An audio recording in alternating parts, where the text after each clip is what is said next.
family for Shabbat, and he came with his wife. The wife is my cousin. He came with his wife and his daughter. His daughter was the secretary of the chief of command. The Israeli chief of command. She is his personal secretary in Yam. Imagine what she hears, what she knows. Sits in the office of the chief of command. So, she's not religious. The father, as I told you, is not following his grandfather's footsteps. And my cousin wasn't religious. Baruch Hashem, they're much better now, but back then, a few years ago. So they came Friday, before Shabbat started, to my aunt. My cousin goes to her mother, and I was spending Shabbat there with my other cousins, the male cousins. And she showed up with her husband and the girl. So I say to him, why would you gonna start the car now Friday night after the meal and drive back to Tel Aviv?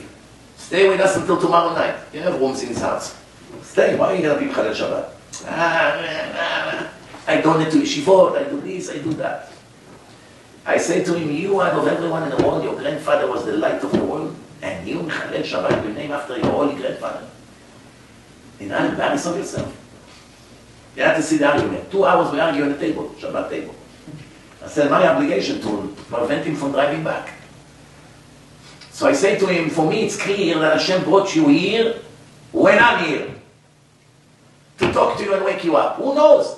Maybe it's your last chance. I told him. I said to him, trust me, you're playing with fire. Hashem will not have patience for you forever. What happened in the end? He went into his Range Rover and drove back. Range Rover in Israel is $300,000. Here I think it's 120. Now with what's happening, it's probably 160 already. But in Israel, it's $300,000. And you have few fancy cars like this. He lives the life. He lives one of the most expensive neighborhoods in Israel. He got into the car and they left. I'm in Israel for lectures. I give a lecture Sunday night, Monday night, Tuesday night, I get a phone call. 2.5 days after, 3 days after this conversation. What happened? He had a stroke. Young man in his early 50s. Had a stroke. Became paralyzed. I told him, it's your last chance maybe. Became paralyzed. Now he has a guy taking care of him, wheelchair, bringing him, picking him up. No, what $100 million gonna do for you now? Baruch Hashem, with lots of prayers, the situation improved. Still very limited. But at least he can get up from the chair, things he couldn't do before. With treatments and exercises. Now they learn the hard way. Why you want to learn the hard way? Why? One time I went to a restaurant somewhere in New York. The father and the mother, Baalei Tshuva, they own the restaurant, and their son works there. He comes with a baseball hat, but he's not Shomer Shabbat. The father in the register, when I'm paying him for the food, you first pay and then you have to go, and this guy is making you the pita. He works by the food. The father said to me, talk to him about Shabbat.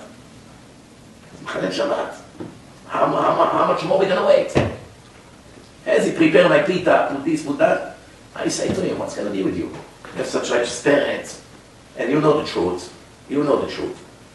How do you continue to be Chalel Shabbat? Chabad, you're young, you're in your 20s.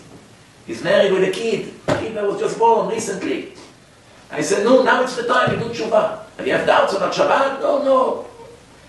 Everything will come in time, Rabbi. I said to him, who told you that? Who told you that? What gives you any guarantee? I don't feel that I ever got any guarantee. You're safe. You have another month to go.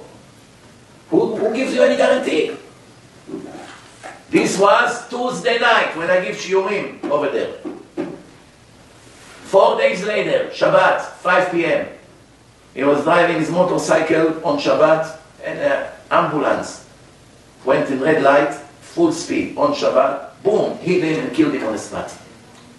I told him, maybe it's your last chance. Who promised you the Chalel Shabbat is skila, is stoning? It's not a joke. Who told you that Hashem will wait for you forever?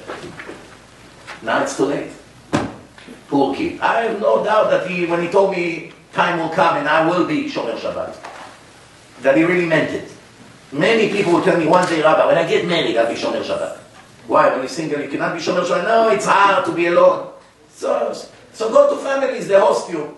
From the synagogue, you eat here, you eat there, you learn, you come to the yeshiva, you learn with the people, you order some, you eat. At the end of the world, you sit and you learn. Excuses, it's easy to find.